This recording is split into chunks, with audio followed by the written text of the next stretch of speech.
There are indications that the retrieval of illegal miners will start in Stilfontein in the Northwest Province today. This as the Department of Mineral Resources and Energy has signaled that it's committed to getting the operations underway. SABC News reporter Thabiso Moss has more on the story. Thabiso, a very good afternoon to you. Of course, this process has been long in the making. Just talk to us about what you know so far. How many miners are still underground, if you can tell us, and also, of course, this all-important operation that we're hearing about?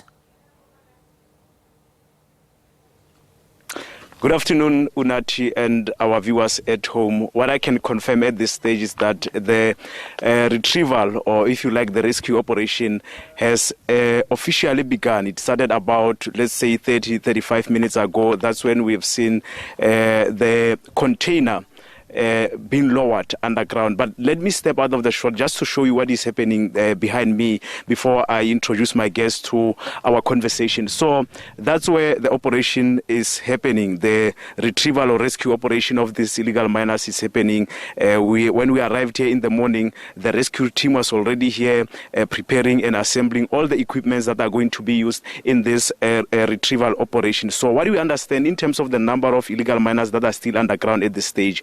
We don't know, but what we can tell you from the media briefing that was earlier addressed by the Lawyers for Human Rights, we understand that there are more than 100 bodies underground, and they said that that number might be even high because there are some people who are also dying on the other side or at shaft 10, which is about, on the surface, is about 2.8 kilometers from where we are from shaft 11. That's the shaft that some of the illegal miners were using that shaft to resurface, as well as the Margaret shaft, which is currently operational. So that's the situation at this stage. And just to give our listeners a bit of information or background about this shaft 11, we understand that is about 2.8 kilometers to 3 kilometers deep. So you'll remember that during the operation that was led by community volunteers to retrieve the illegal miners, when they were using the ropes to pull up the illegal miners and bring them to the surface, they were telling us that to retrieve one illegal miner, it was taking them about 45 minutes to an hour. So now today we are seeing this operation led by government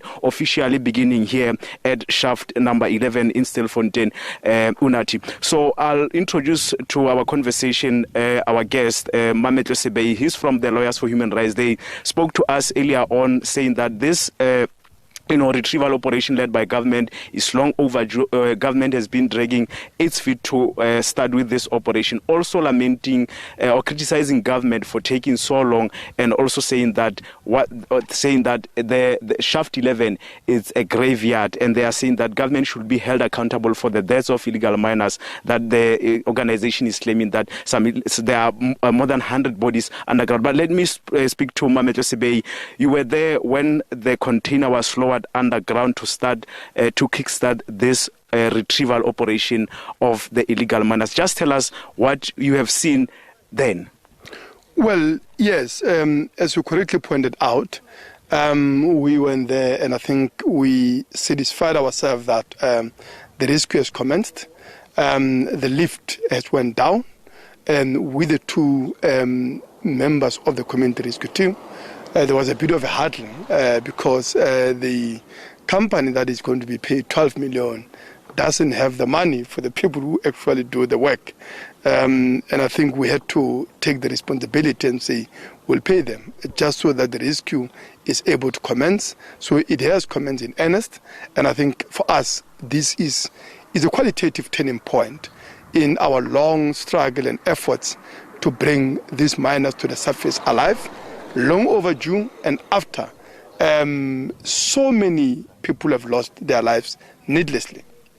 And you said government should be held accountable for that. You said there are about 109 bodies of the illegal miners underground, and government should be held accountable on that. So what are you going to do, or what do you mean by that? Well, I mean, just the sheer number of people that have lost their lives. And as we have said, for us, these are not just numbers, right? These are poor black working class people that have been dehumanized, that have been criminalized, and needlessly so. I mean, the problem that have gotten us here We all know about them. We've been advocating for just solution to these problems for years without government hearing us on the things and so on. So we'll debate about that. Why is this mine not closed? Why do we have people, mining illegally and all the things and so on? But these particular numbers themselves are also a bloody culmination of series of decisions that were taken by the government that led to starvation of these miners, death from dehydration, death from falling, and of course drowning, all of which were avoidable, right?